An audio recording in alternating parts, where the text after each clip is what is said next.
శ్రీమాత్రే నమః. మిత్రులందరికీ శుభోదయం.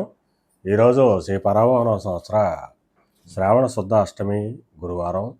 ఈరోజు ఆగస్టు 20, 2026 తేదీ గురువారం. ఈరోజు విశాఖ నక్షత్రం ఉదయం 11:03 వరకు ఉంది. తదుపరి అనురాధ.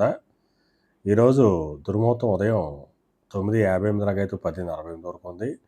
మళ్ళీ తిరిగి దుర్ముహూర్తం మధ్యాహ్నం 3 లాగైతే 3:51 వరకు కూడా దుర్ముహూర్తం ఇవ్వడం జరిగింది. వజ్యం మధ్యాహ్నం 3:26 లాగైతే 5:11 వరకు వజ్యం ఇవ్వడం జరిగింది. ఈరోజు పంచాంగరీత్యా ఈ రకమైనటువంటి ఫలితాలు గోచరిస్తున్నాయి. అలాగే ఈరోజు నక్షత్రాలు అయినటువంటి విశాఖ, అనురాధ నక్షత్రాలు ఎవరికి తారాబలం కలుగుతుందో మనం పరిశీలించినట్లయితే ఆశ్లేష, జ్యేష్ఠ, రేవతి ఈ నక్షత్రాల్లో జన్మించినటువంటి మన మిత్రులందరికీ కూడా ఈరోజు నక్షత్రాలు అయినటువంటి విశాఖ, అనురాధ నక్షత్రాలు అనుకూలంగా ఉంటాయి. అందువల్ల ఇప్పుడు ఎప్పుడున్నటువంటి నక్షత్ర జాతకులందరికీ ఈరోజు శుభకరంగా ఉండే అవకాశం ఉంది. అలాగే రాశి ఫలాలను మనం పరిశీలించినట్లయితే మేషరాశిలో జన్మించిన వాళ్ళకి అనారోగ్య సూచన, ధనవ్యయం కలుగుతుంది. వృషభ రాశిలో జన్మించిన వాళ్ళకి కళత్రపూర్వక ధనలాభం కలుగుతుంది. మిథున రాశిలో జన్మించిన వాళ్ళకి శత్రుభయం కలుగుతుంది.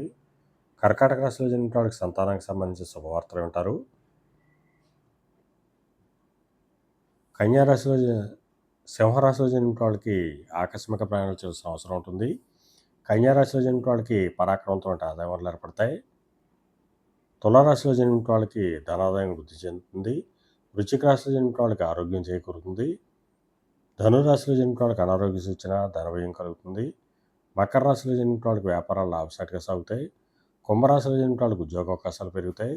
మేన రాశిలో జన్మించిన వాళ్ళకి పితృరాజధానికి సంబంధించి శుభవార్తలు వింటారు. ఈరోజు ద్వాదశ రాశి యొక్క ఫలితాలు ఈ రకంగా తెలియజేయడం జరిగింది.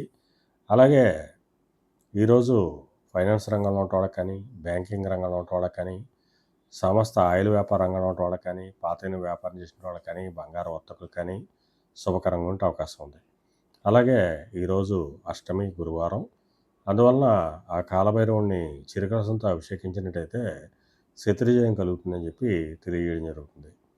అలాగే మరలా రేపటి శుభోదయం కార్యక్రమంలో మరిన్ని విషయాలు తెలుసుకుందాం.